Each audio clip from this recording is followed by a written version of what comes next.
Good morning, everyone. Good morning to all my partner and my investor fraternity. On behalf of NJ India Invest, I, Nilas Sharma, Senior Regional Manager based out of Chandigarh, welcome to you in this Sunday morning. And I am really thankful to you for your time which you are giving to us for this wonderful presentation. And our endeavor is to give you the best out of the best, what we can help you, how we can help you out to educate you with regards to investment into equity. So today we are having a discussion. We have decided to talk on a very important and very crucial topic when it comes to a part of investing world, right? Then equity make one of the main, we can say the one of the most important asset class, which is equity, right? So today we are going to discuss why equity, right? And how equity mutual fund can help in achieving our financial goal or making our plan successful in coming time, right? So today we have got a very good speaker, and that speaker is the CEO of a mutual fund company. So he is none other than Mr. Kailash Kulkarni, who is the CEO of HSBC Mutual Fund. Let me give a little bit brief of introduction to this particular speaker. He is a very wonderful and a dynamic speaker.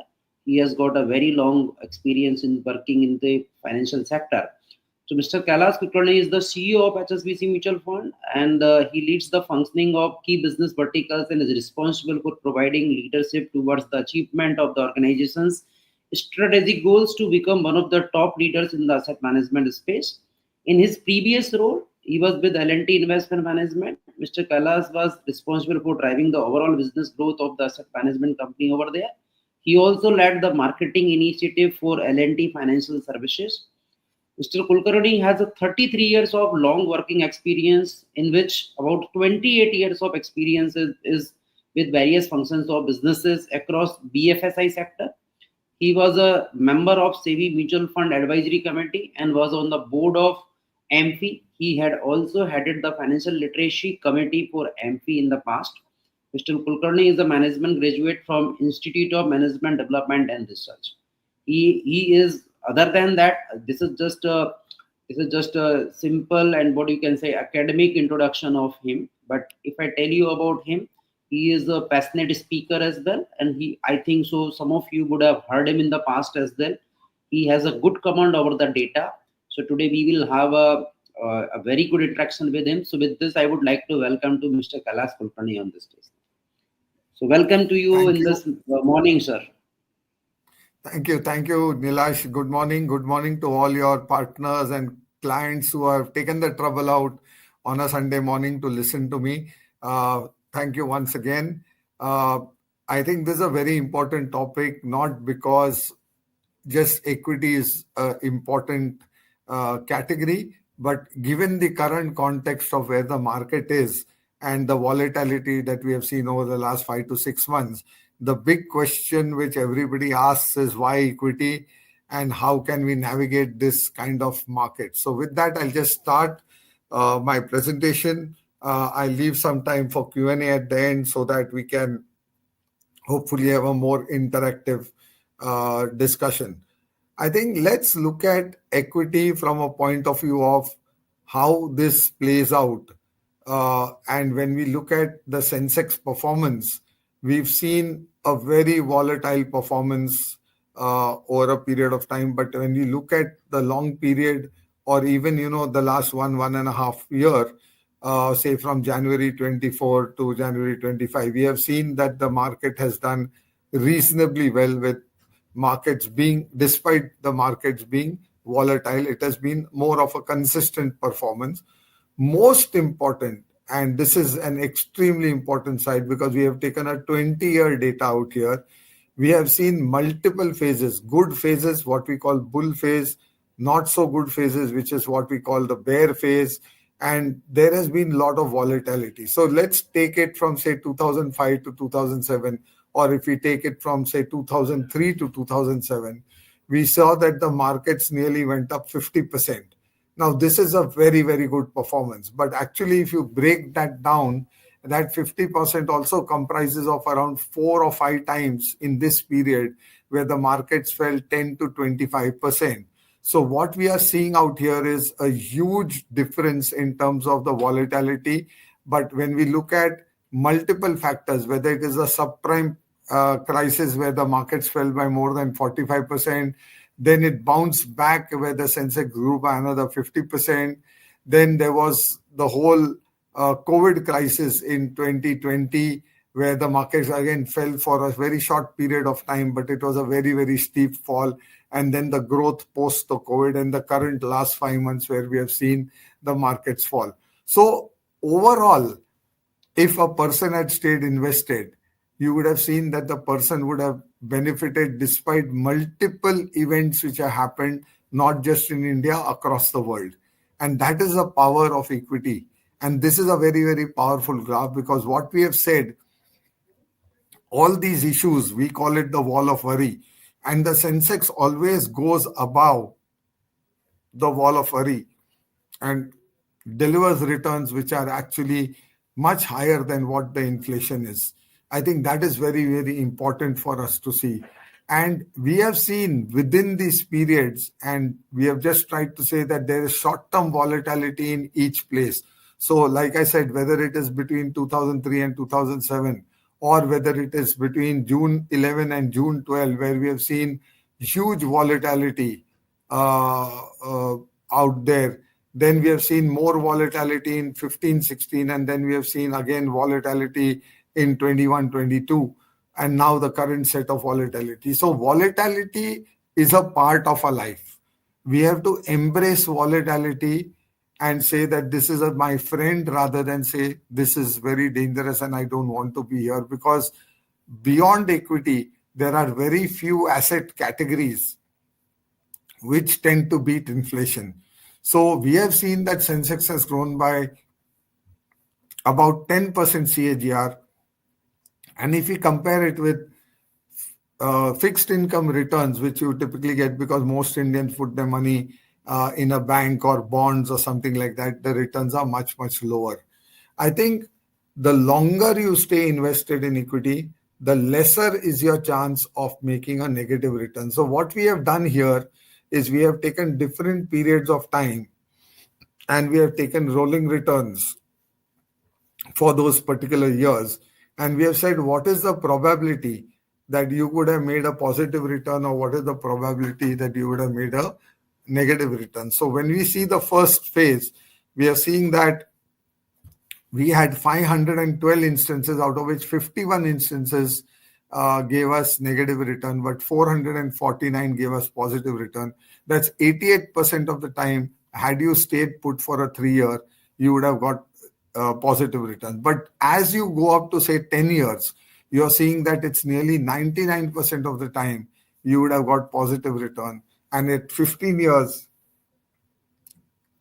we actually have a situation where there are zero negative returns over on the rolling returns chart that we are seeing. So this slide and this data shows that the longer you stayed invested in equity, the lesser is the chance of you making a negative return. The problem is people do start getting afraid and start withdrawing their money when the markets tank, and that actually hurts you more than what it helps you. So why do we think that equity will continue to do well in the future? What we are seeing here is that typically in most developed countries, the people who invest in those countries, the equity exposure as a percentage of GDP is at least 30, 40, 50%, with the United States being at more than 70%. But look at India, we are only at 6%. What is this chart telling us? This chart is telling us that as India becomes a developed country, and we are getting there today, we are the 5th largest economy. We will become the 3rd largest economy. I think one of the important things to know is that the 6% equity exposure to GDP is going to grow substantially. In the last 1 year, only in the mutual fund world, nearly 1 crore new to mutual fund investors have invested their money. So clearly what we are seeing is that that is something which we are seeing a big growth, not just in terms of number of Demat account open. We are seeing a big growth in terms of people entering the mutual fund industry. So we will see this continue as we go ahead. And if we go from, say, 6% to even closer to 15 or 20%, I think that's a big benefit we are going to see to the equity market. So what are the 5 big reasons, according to us, that we should, why anyone should look at equities? One, India is a growth economy, with the growth expected to be somewhere between 6 and 6.5% in GDP. Amongst the large economies of the world, we will be the fastest growing economy. So clearly, when an economy is growing fast, our country, Bharat or India as we call it, is a country which is expected to do well. When that happens, the equity markets will perform and equity returns will be good over a period of time. Inflation is at a pretty low period over a large time frame. If you look at it, we are the Reserve Bank of India has put the inflation target around 4%, and we are very close to that. So that is something which has improved over the last 8-10 years, and that helps us in terms of purchasing capacity at an individual level. When we look at returns, equity, anybody who has invested in equity for the long term, their returns have been better than most other asset classes, whether it is fixed income, gold, real estate, and others. So clearly, that is something which has helped in the Indian context. Equity investments really helps in terms of goal planning. So especially on the long-term goals, if you have children's education or children's marriage or your own retirement, I think these are things which are there which really support a long-term investment. And I am of the firm opinion that we should focus on retirement goals, because now children actually study and then they are in a different city making their own life and their own career. And many parents don't stay with the children. So it is important for everybody to plan for the retirement. This is an area in India where we don't focus too much. We focus a lot on goals related to the family, but we don't really focus on our own retirement goals. So 5 reasons why we should invest in equity would be these.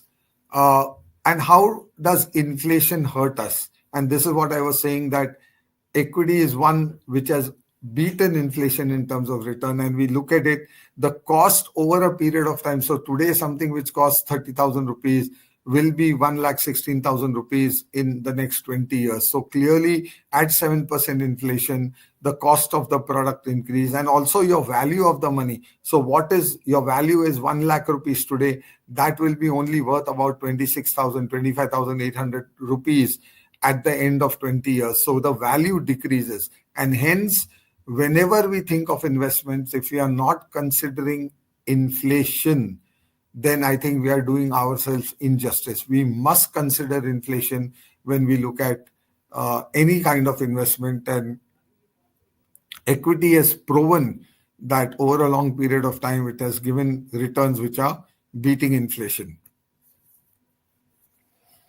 So let's look at our economic growth. And if we look at our GDP, like I said, is expected to grow. It has been one of the fastest growing. In 2014, we were like the 11th largest country in terms of GDP. Today, we are the 5th largest. We are expected to become the 3rd largest in the next few years' time. And when we see this growth, and you can see this bar graph, as we have seen the GDP grow in India, we have seen the markets grow. So markets are a reflection of how well the economy is doing. And if the economy is doing very well, your stock markets should do well in the future. As I said, that as we expect it to grow and become the 3rd largest economy in the world, I think we should be looking at a healthy stock market in the future. Very important to note that stock market will come with a lot of volatility. So volatility should be treated like a friend and not necessarily like an enemy. There are multiple benefits to investing in a mutual fund as compared to other products. First, it's much lower in terms of cost because we employ professional people. There is a SEBI guided fee structure that is there. The liquidity that is available, which means if you want to withdraw money it's literally within 2 plus 2 or T plus 3. If you're in fixed income, it's just T plus 1. When the day you put in your redemption, it is within the cutoff time, you will get the money within 2 days or 3 days in equity and within 1 day in fixed income. The entry barrier to invest is very, very low. Many funds just take rupees 500 to enter in a SIP plan. So that is something which is beneficial to even people who don't have too much liquidity with them. We are not saying that you should only invest 500. What we are saying is that the entry levels are very, very lower. Depending on the type of goal you have, you can choose different types of funds. So there is diversification, not just in terms of categories of product, but also in terms of how mutual funds invest across within a particular fund across multiple stocks, multiple sectors. So there is a lot of diversification which is there. And it is, like I said, professionally managed. I believe that although I have been there in this industry for nearly 28, 29 years, I believe that anybody who wants to invest directly needs two things. One, his knowledge about not just the stock market, about the companies, his ability to read, understand macro and micro is very important. And second is the person should have time. In my case, hopefully after 28 years or 29 years, I understand the former, but do I have the time to manage? Because I'm running a company, I have a lot of other things to do. I don't really have the time to track the markets in the manner which is. Hence, people who are called fund managers in our industry are professional people who are there to study the market, and their full-time job is to do it well and hopefully give you a good return over a period of time. So there are, like I said, different kinds of fund which will suit different types of risk profiles. If you look at on the right-hand side, we have the passive funds. And when we say passive funds, they generally mimic the index. So you can have a Sensex, Nifty, or a banking and financial service sector index. You can have a global index or a smart beta index. So there are different indexes. Typically, the most popular ones are Sensex, Nifty, and the BFSI index, where majority of the money comes in. It's easy to track them for people who don't want to take a call on a fund manager. These are the funds which give you returns similar to that of an index return, which is there, which can be tracked by you all. However, on the left-hand side, we have talked about actively managed funds. And there are multiple categories. I'll not get into each one of them in detail, but the objective of saying this is that depending on your risk and return profile, you would want to choose a large cap fund or a small cap fund. So if you are not somebody who wants to take a very high risk, ideally you should be in a large or a multi-cap fund. Whereas if you are somebody who is willing to take the higher risk with more volatility, you can be in mid and small cap stocks or thematic stocks, or a focus fund which can only invest in 30 stocks maximum. I think that is very, very important. People who want to also do tax planning, there is a separate category for ELSS, wherein you get benefits under Section 80C of the income tax, and that's something for people to look at. So when we talk of equity, people can have two choices. One is invest one time and wait for a long period of time.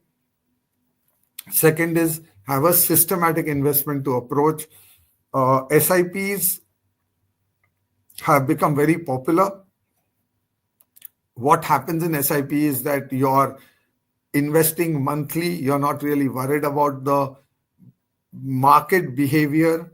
You are looking at a long-term investment, and that typically tends to a good return over a period of time because you're not getting swayed by whether if the market is high or the market is low. I think that is very, very important. It helps you stay disciplined and focused, and takes you away from all the psychological issues that we can have in the market. And I've just tried to illustrate this because let's take two people who have started the SIP, say 10 years ago. Typically, last 10 years, you have seen the return to be in the region of around 12%, 12.6% XIRR. And if one person had got afraid because of COVID, when COVID hit and the market tanked and withdrawn the money, his investment would have just been 17.22 lakhs when he had invested 10,000 per month. But had the other person who stopped the SIP but did not withdraw the money towards the end of 23-24, his return would have been about 28 lakhs. And that is something very important. You see, the difference between 28 and 17 lakhs is the loss of opportunity because one person got afraid and withdrew the money. But had the same person, or let's take a third person, continued the SIP and not stopped the SIP, that money would have been closer to 46 lakhs at the same kind of return of 12.262%. What this is illustrating is that SIPs do their job when the markets are up and the markets are down. When the markets are up, you get less number of units. When the markets are down, you get more number of units. If you are just playing the market, when the markets are down, we get afraid to invest in the market. Here, SIPs help us get more number of units in the market, and that is why it benefits us in the long term. So the same illustration in a tabular format is what we have shown here, where person A has withdrawn the money and got 17.22. Person B stopped their SIPs but let the money stay invested. So at an investment of 7.2 lakh, which they had stopped after 10 years, you see that you've got 28.7 lakhs because they stayed invested as the market grew. But the other person who continued to invest in SIP and hence they had invested 12 lakhs actually ended up getting up 46 odd lakhs.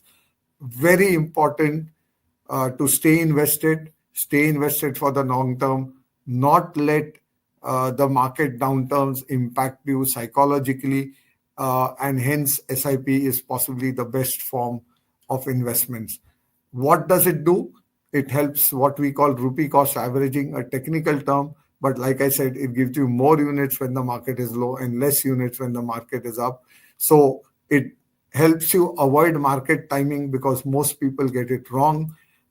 It helps you in terms of the risks associated with the volatility. It helps you build long-term gains. And most important, it helps you instill a discipline. So when you fix a date and you know that the bank account will be debited on that date, it just helps you stay focused on your long-term goals out there. Again, the same thing in a different manner. We have to choose what we want exactly and how you want to play it. Because if you want to achieve a particular goal, SIP is the best way to do it. And if you have a shorter term goal, you can choose more of fixed income or hybrid instrument. If you got a longer term goal, you can choose more of equity related. So if your current cost of goal is 10 lakhs and your goal period is 15 years, the cost of this goal of 10 lakhs actually becomes 30 lakhs. And to achieve that on a fixed income side, you would want to invest close to around 17,000 rupees. But in equity, you may have to invest only about 4,400 or 4,350 rupees because the returns on equity and the returns on fixed income vary substantially over a long period of time. So in a very short, what is equity all about?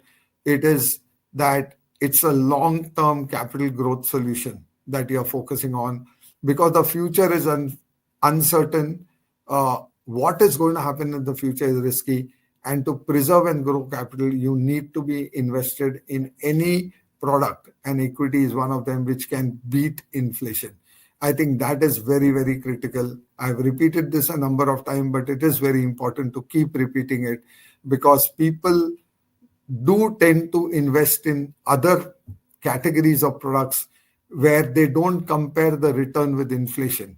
There are many products which are fixed income because they are lesser risky. But if you're getting only 5% or 3% in those products, you are actually not even able to cover the cost of inflation. And that I think is very important. So investing systematically over the long term helps you get more results in the scope of things. So thank you very much. And I'm happy to take questions. But I would only say one thing. irrespective of when you entered the market. We have seen in 98, 2000, the market had gone up, and then we had an IT crash in 2007, 2008, the global financial crisis and the infrastructure crash. We have had COVID crashes. But when you look at a 25-year, 30-year horizon, you got a significant jump over your fixed income returns. And I think that is the most important thing for any investor to look at. Today, all those who have been there for 20 years, I would only encourage you to tell new people to come into our industry, because this is the one way to earn money and grow your wealth. Thank you. Thank you, sir. Thank you, sir, for putting this a very generous and or a very informative session, and that too a very deep dive into the equity and why equity, how equity has done well in the past as well. And one thing which I could learn out of your session is that the most certain thing in the market is the uncertainty, right? And somebody who will embrace this uncertainty will make more money, and that's the matter of the fact, right? So most of the things, sir, you have already clearly explained about equity and how equity mutual fund help to achieve our financial goals. But there are some very teething questions which are coming nowadays, and that is of Donald Trump, right? So the tariff bar is on, right? So you are the CEO of a company. I understand you are facing this question multiple time nowadays. So can you put some light on that side, sir? Sure. So, like I said, there are global uncertainties. One reason for global uncertainties is because of the tariff war. Okay. So, there's no certainty how this is going to play out in the future. But I think what is important for people in India, and I think that is what we are missing the picture. First and foremost, we have to realize that our Indian economy is doing very well, which means the Indian companies are doing very well. And that is led not because of our exports, it is led because of domestic consumption and domestic GDP of us, which has really benefited. Exports are growing. I'm not saying they are not growing, but we are not overly reliant on one country. We are looking at multiple countries across geographies. So, to that extent, if we look at many countries in the world, our reliance on getting impacted because of whatever is happening in the world today is far lower as compared to the other countries. So, can this become actually a benefit to India? While some countries have had higher tariffs as compared to India, okay, will some of the manufacturing be able to move to India? So that is very, very important to understand. So just because somebody has announced tariffs or increased tariffs, everything is not wrong.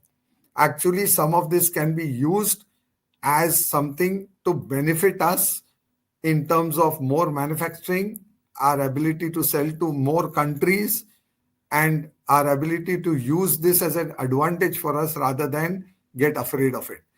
Very critical to first focus on domestic, because you look at whether it is diesel consumption, whether it is two-wheeler sale, whether it is car sale, whether you look at infrastructure development, you look at rural consumption. So long as we have a good monsoon this year, which will be a record in terms of the number of years we've had good monsoon, I think our rural economy will continue to be robust.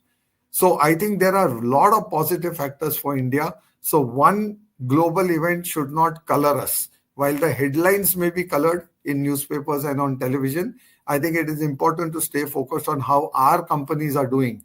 And our companies are performing very well, at least in majority of the sectors. Right, आपने सही बोला sir. You are talking about कि we should focus on the domestic because we are living in this country and we should believe our country's economic growth, and I think so that is one of the paramount, but one of the fastest growing economy in the world, which we can share. So there are some questions with regards to, because you have shown the returns of Sensex as well, right? So in Sensex there are 30 blue chip companies, right? And the composition of those blue chip companies keep changing over a period of time.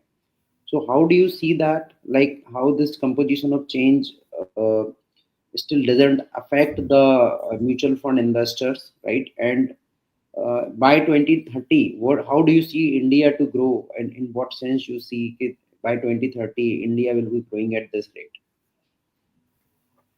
Well, most of the global economists and whichever important body is there across the world, they all agree to one fact, that today we are the fifth largest economy in the world and we will become the third largest economy in the next few years. Okay, so the time frame that you have said, we possibly before that we will become the third largest economy, which clearly shows that we are growing faster. The other important statistics is that even if we take 6.3% GDP growth, which recently has come up saying that it is a little lower than what it was initially thought, we will still be the fastest growing large economy in the world. So money always comes to those economies which are growing faster than the others. And if even at between 6 and 6.5, we'll continue to be amongst the fastest growing large economies in the world. There could be some small countries where the economy is very small, which may grow percentage wise higher than us, but let's leave it aside, because we are talking of the larger economies that we have. So when it comes to Sensex and Nifty, both, they keep churning their stocks after a period of time. Now, if you are invested in an index fund, we also have to exit those stocks which are exiting the Nifty or Sensex and enter the new stocks which are entering the Nifty or Sensex. So if Sensex has given a 14% CAGR over the last 30, 40 years, your return will mirror that kind of index. So it will be close to 14%. But if you are in an active diversified fund and the fund manager has done a good job, ideally that fund manager, what we call, should generate a little higher return as compared to what the Sensex return is. Because they are charging a higher fee out there, you obviously are expecting a higher return as compared to the Sensex or Nifty returns or index returns, as we can say. So long as the GDP is growing at a good pace, so long as your domestic consumption continues to do well, so long as your export is only growing, I think we are in a good place. So a common investor shouldn't get unduly worried when it comes to invest in equity, especially when you start seeing 10-15% corrections for a short period of time. Right. Answer the one more and the last question. Will the demographic dividend will also play a big role into in equity investments? Yeah, that's a very, very good question. In fact, India is one of the youngest countries in the world and will remain young for the next 10, 15, 20 years as the youngest country, so long as we can create opportunities for people to earn money. And I'm making a big difference here, and I want to spend 1 minute on this. I'm not talking of creating jobs. Okay? Jobs is only one part of enabling people to earn money. The second big part of enabling people to earn money is creating entrepreneurial opportunities for people. Whether you earn it through getting a check at the end of the month from your employer, or whether you get it by doing some small business, because the overall system is designed in such a way that it is enabling people to do business. So today you look at it. Earlier, let's take a segment. We used to call them homemakers or housewives. They would not earn any money. But today, because of internet, because they have a lot of skills, some are very good at knitting, some are very good at cooking, some are very good at paintings. They are doing this sitting at home, and through social media, they are able to do a business, whether it is a home chef or whether it is somebody selling their paintings online and people buying it. So they are also starting to contribute to the economy. Okay, this is very, very important. So when you say jobs are not getting created at the pace that they would like to create, but are entrepreneurial opportunities becoming bigger? Today, there are a lot of individuals who have small businesses who supply their goods to large e-commerce platforms. Okay, they are earning money. So it's an entrepreneurial venture that they're doing. So long as you can enable the large young population to earn money in the right manner, I think our demographic dividend will continue to help us in the long run, because younger the population, more is the aspiration to do well in life as compared to, say, a person who's already 60 or 70 or 80. They want to do well, they want to grow, they want to earn money, and that really fuels the economy. Right. So very good perspective given by you, sir, on this particular topic. I think so. We have got to know a lot of good things from you today in this session. And thank you for being here, sir. And thank you all my investors and the partners who gave this time on Sunday morning. And you spent your close to 30-40 minutes of your time. And I think so this discussion has been one of the fruitful discussion. So with this, I would like to thank you to Kailash sir for his time. And I would also, again, I would like to thankful to all my partners who spent this time also to inviting all of you over here. And hopefully this will help you a lot to making your decisions, making your things like more easy to for investment world. Right. So that is something is the idea for the day. So with this, I would like to end over here. Thank you very much, and keep investing and have a great day now. Thank you.